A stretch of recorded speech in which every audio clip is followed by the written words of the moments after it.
Xin chào. Xin chào Vietnam. Thank you. Thank you so much. Thank you. Please.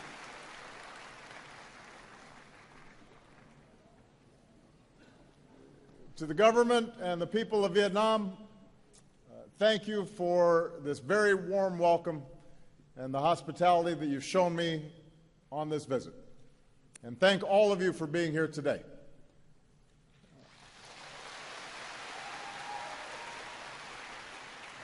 We have Vietnamese from across this great country, including so many young people who represent the dynamism and the talent and the hope of Vietnam.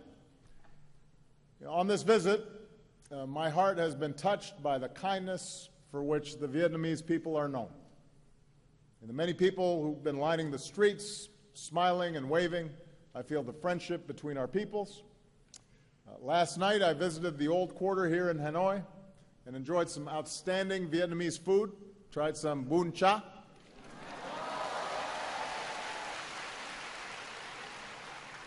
Drank some beer Hanoi.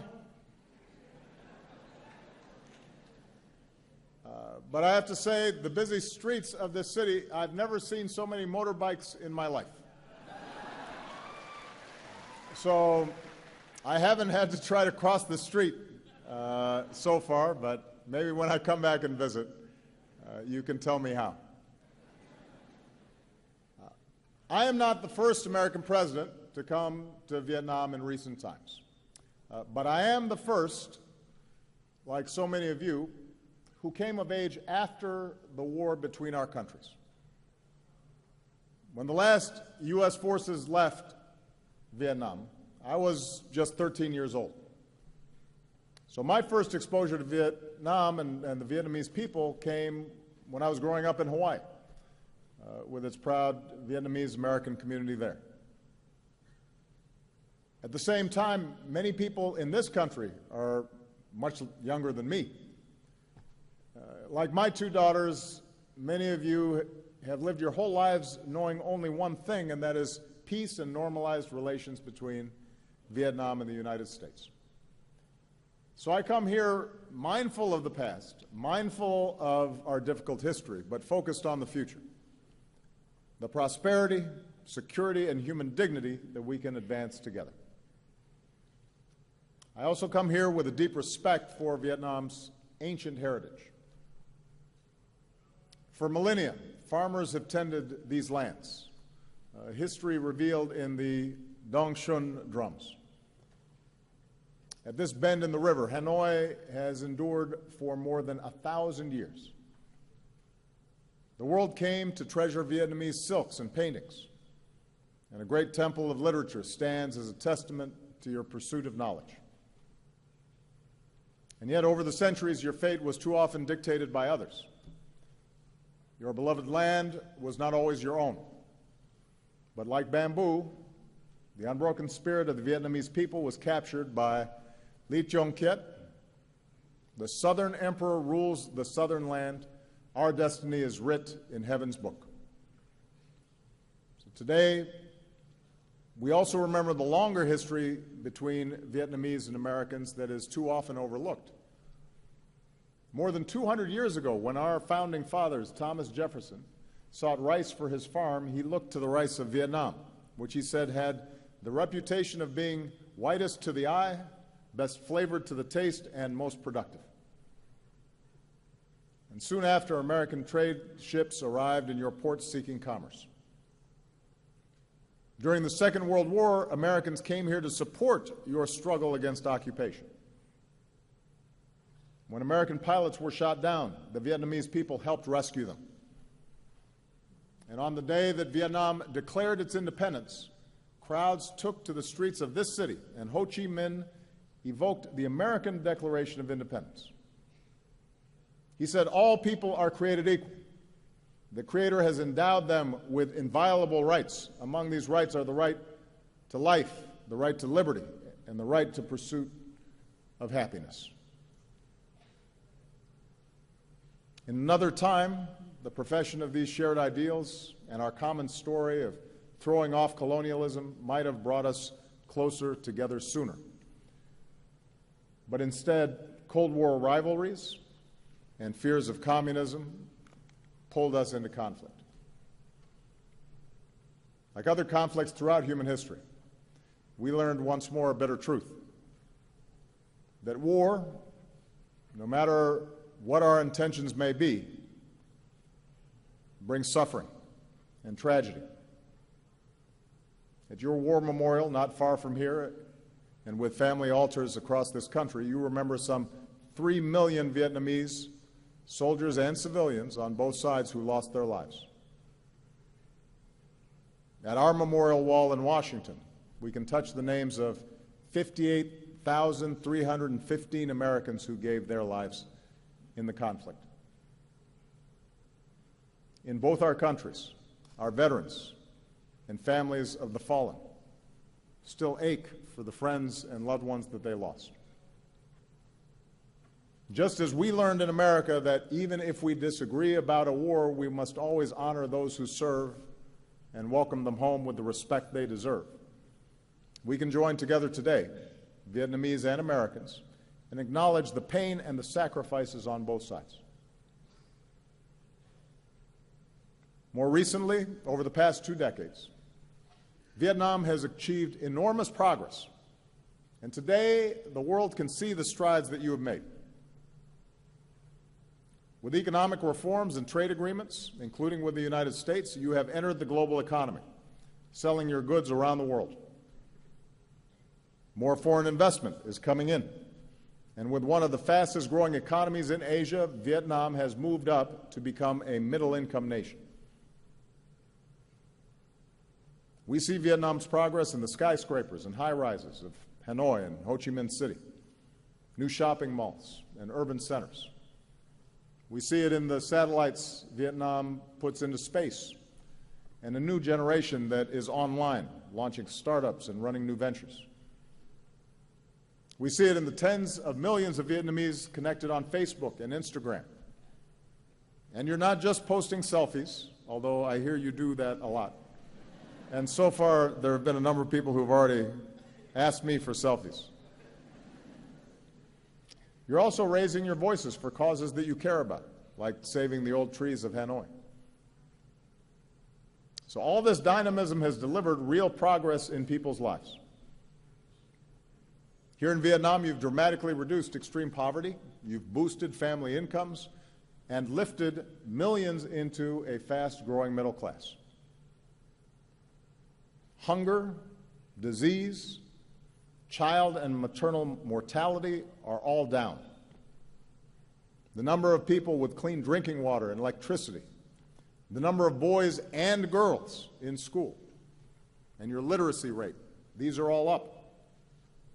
So this is extraordinary progress. This is what you have been able to achieve in a very short time. And as Vietnam has transformed, so has the relationship between our two nations. We learned a lesson taught by the Venerable Thich Nhat Hanh, who said, "In true dialogue, both sides are willing to change."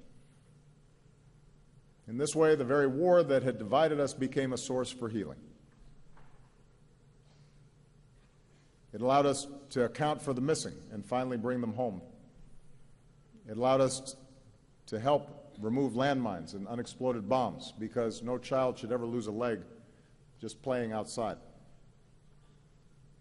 Even as we continue to assist Vietnamese with disabilities, including children, we are also continuing to help remove Agent Orange, dioxins, so that Vietnam can reclaim more of your land. We're proud of our work together in Da Nang, and we look forward to supporting your efforts in Bien Hoa. Let's also not forget that the reconciliation between our countries was led by our veterans who once faced each other in battle.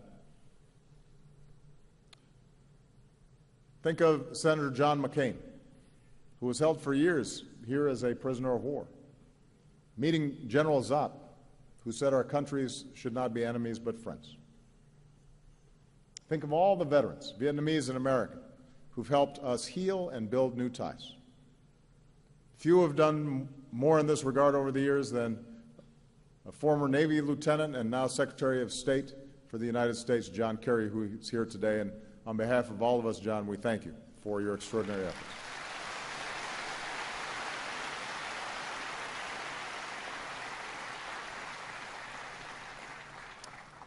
Because our veterans showed us the way, because warriors had the courage to pursue peace, our peoples are now closer than ever before. Our trade has surged, our students and scholars learn together. We welcome more Vietnamese students to America than from any other country in Southeast Asia. And every year you welcome more and more American tourists, including young Americans with their backpacks, to Hanoi's 36 streets and the shops of Hoi An and the imperial city of Hue. As Vietnamese and Americans, we can all relate to those words written by Van Cao. From now, we know each other's homeland. From now, we learn to feel for each other. As president, I've built on this progress. With our new comprehensive partnership, our governments are working more closely together than ever before.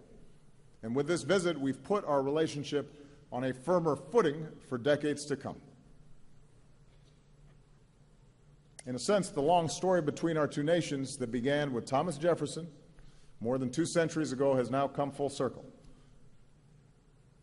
It's taken many years and required great effort. But now we can say something that was once unimaginable. Today, Vietnam and the United States are partners. And I believe our experience holds lessons for the world. At a time when many conflicts seem intractable, seem as if they will never end, we have shown that hearts can change and that a different future is possible when we refuse to be prisoners of the past. We've shown how peace can be better than war. We've shown that progress in human dignity is best advanced by cooperation and not conflict. That's what Vietnam and America can show the world. Now, America's new partnership with Vietnam is rooted in some basic truths. Vietnam is an independent, sovereign nation, and no other nation can impose its will on you or decide your destiny.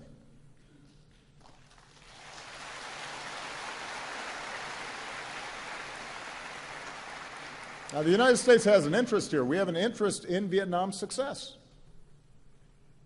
But our comprehensive partnership is still in its early stages. And with the time I have left, I want to share with you the vision that I believe can guide us in the decades ahead. First, let's work together to create real opportunity and prosperity for all of our people. We know the ingredients for economic success in the 21st century. In our global economy, investment and trade flows to wherever there is rule of law, because no one wants to pay a bribe to start a business. Nobody wants to sell their goods or go to school if they don't know how they're going to be treated. In knowledge-based economies, jobs go to where people have the freedom to think for themselves and exchange ideas and to innovate. And real economic partnerships are not just about one country extracting resources from another. They're about investing in our greatest resource, which is our people and their skills and their talents, whether you live in a big city or a rural village.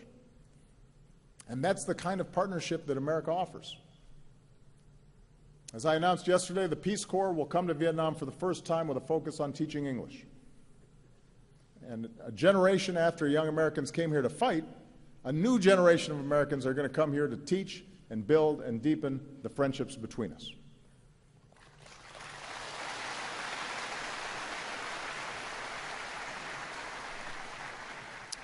Some of America's leading technology companies and academic institutions are joining Vietnamese universities to strengthen training in science, technology, engineering, mathematics, and medicine. Because even as we keep welcoming more Vietnamese students to America, we also believe that young people deserve a world-class education right here in Vietnam. It's one of the reasons why we're very excited that this fall the new Fulbright University Vietnam will open in Ho Chi Minh City, this nation's first independent nonprofit university. where there will be full academic freedom and scholarships for those in need.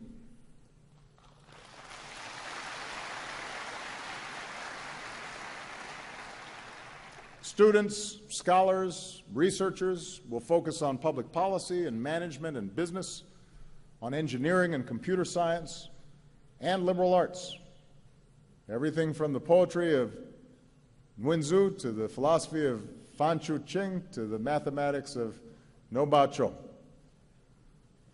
And we're going to keep partnering with young people and entrepreneurs because we believe that if you can just access the skills and technology and capital you need, then nothing can stand in your way, and that includes, by the way, the talented women of Vietnam. We think gender equality is an important principle. From Cheong sisters to today, strong, confident women have always helped move Vietnam forward. And the evidence is clear. I say this wherever I go around the world. Families, communities, and countries are more prosperous when girls and women have an equal opportunity to succeed in school and at work and in government. That's true everywhere, and it's true here in Vietnam.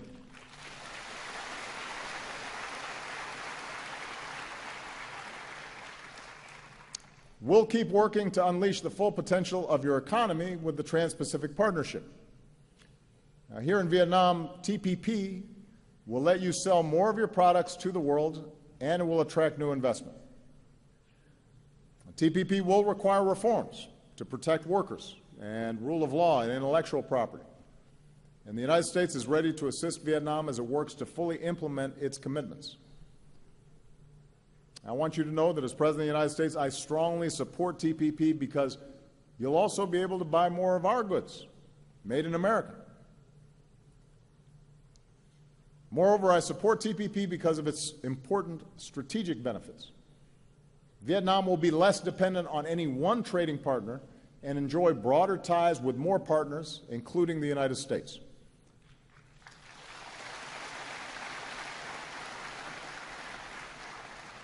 And TPP will reinforce regional cooperation.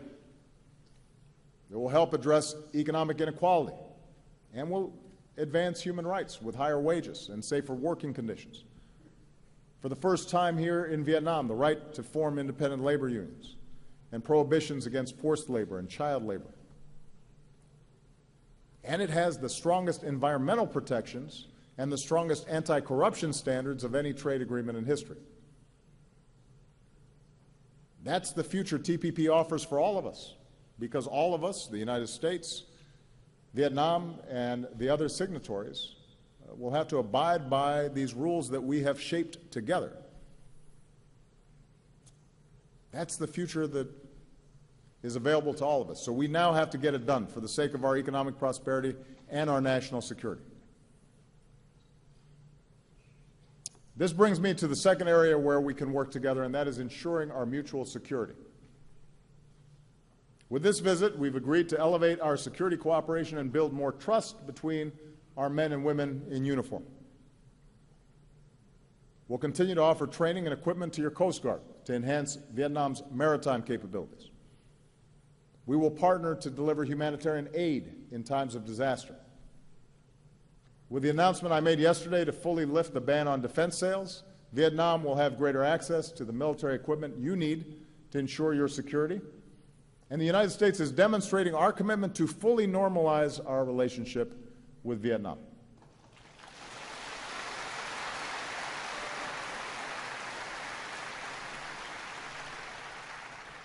More broadly, the 20th century has taught all of us, including the United States and Vietnam, that the international order upon which our mutual security depends is rooted in certain rules and norms.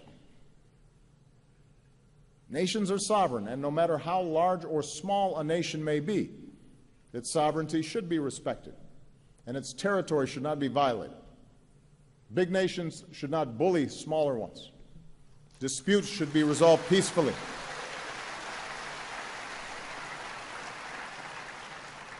And regional institutions like ASEAN and the East Asia Summit should continue to be strengthened. That's what I believe, that's what the United States believes, and that's the kind of partnership America offers this region. I look forward to advancing this spirit of respect and reconciliation later this year when I become the first U.S. president to visit Laos. In the South China Sea, the United States is not a claimant in current disputes, but we will stand with partners in upholding core principles like freedom of navigation and overflight, and lawful commerce that is not impeded, and the peaceful resolution of disputes through legal means in accordance with international law. And as we go forward, the United States will continue to fly, sail, and operate wherever international law allows, and we will support the right of all countries to do the same.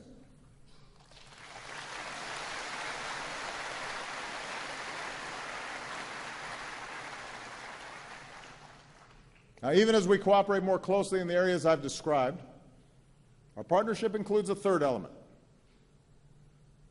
addressing areas where our governments disagree, including on human rights. I say this not to single out Vietnam. No nation is perfect. 2 centuries on, the United States is still striving to live up to our founding ideals. We still deal with our shortcomings: too much money in politics and rising economic inequality, racial bias in our criminal justice system, women still not being paid as much as men doing the same job. We still have problems, and we're not immune from criticism. I promise you, I hear it every day. But that's scrutiny, that open debate,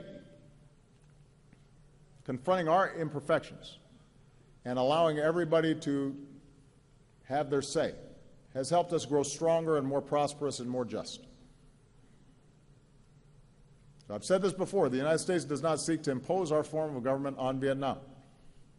The rights I speak of, I believe, are not American values. I think they are universal values, written into the Universal Declaration of Human Rights.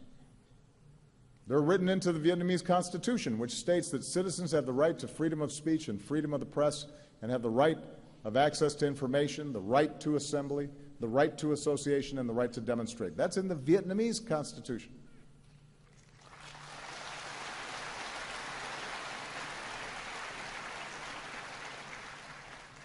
So really, this is an issue about all of us, each country, trying to consistently apply these principles,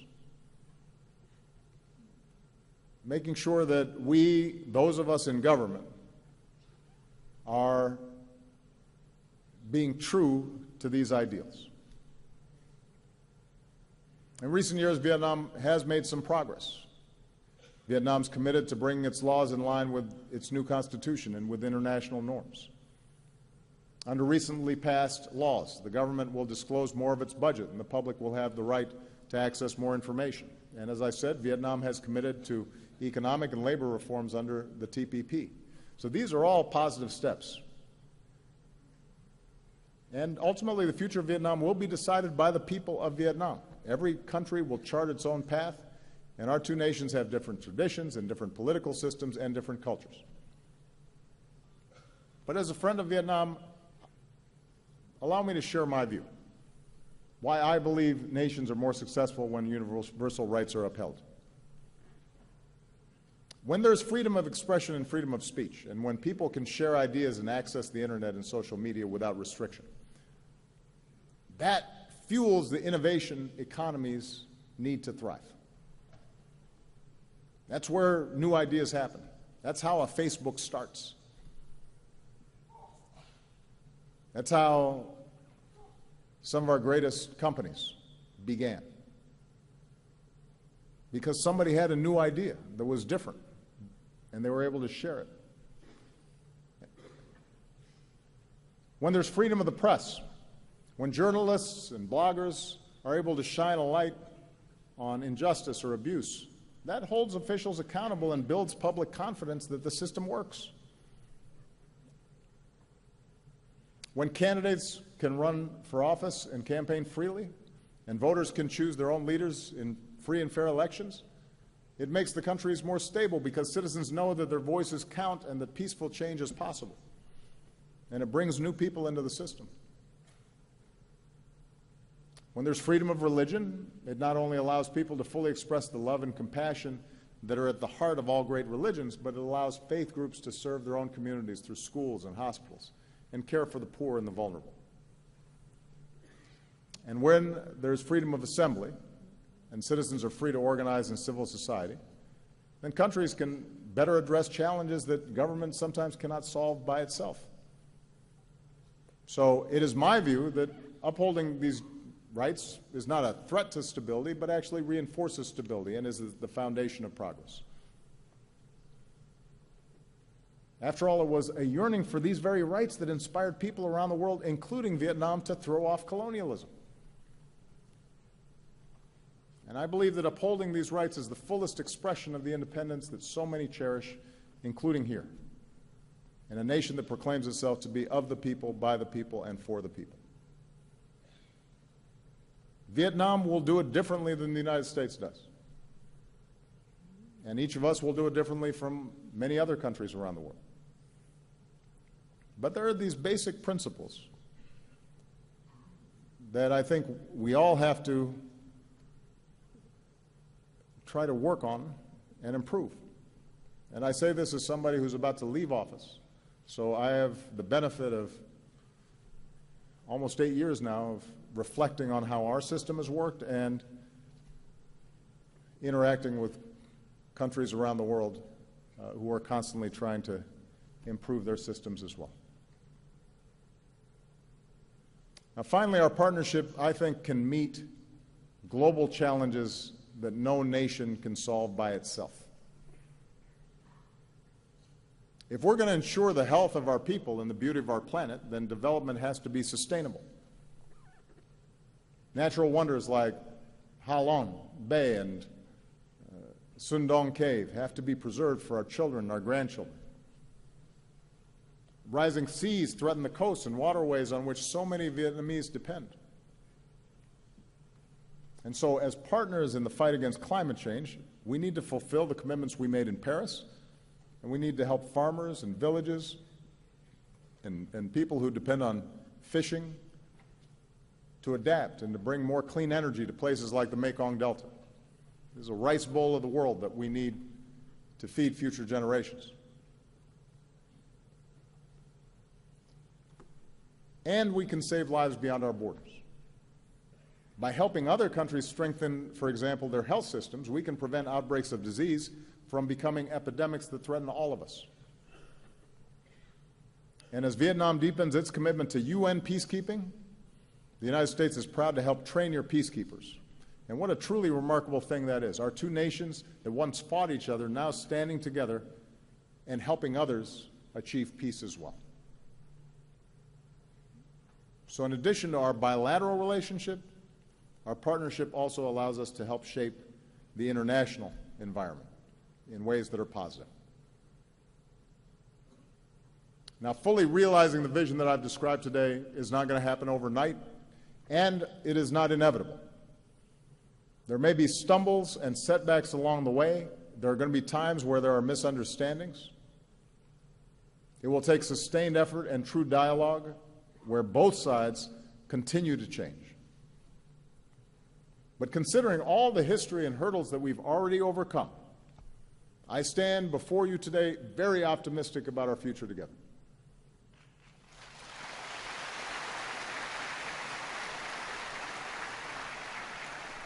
And my confidence is rooted, as always, in the friendship and shared aspirations of our peoples. I think of all the Americans and Vietnamese who have crossed a wide ocean, some reuniting with families for the first time in decades, and who, like Jin Kong Sun said in his song, have joined hands in opening their hearts and seeing our common humanity in each other.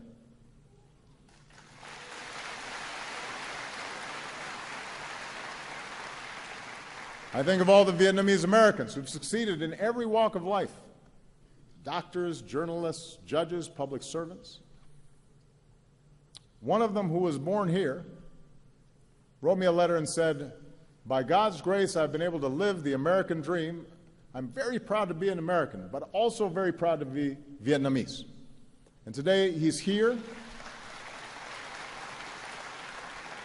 Today he's here, back in the country of his birth, because he said his personal passion is improving the life of every Vietnamese person.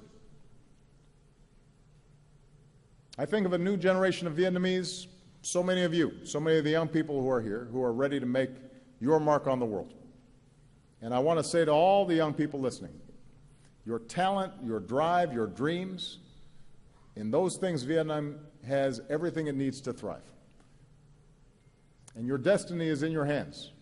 This is your moment, and as you pursue the future that you want, I want you to know that the United States of America will be right there with you as your partner and as your friend.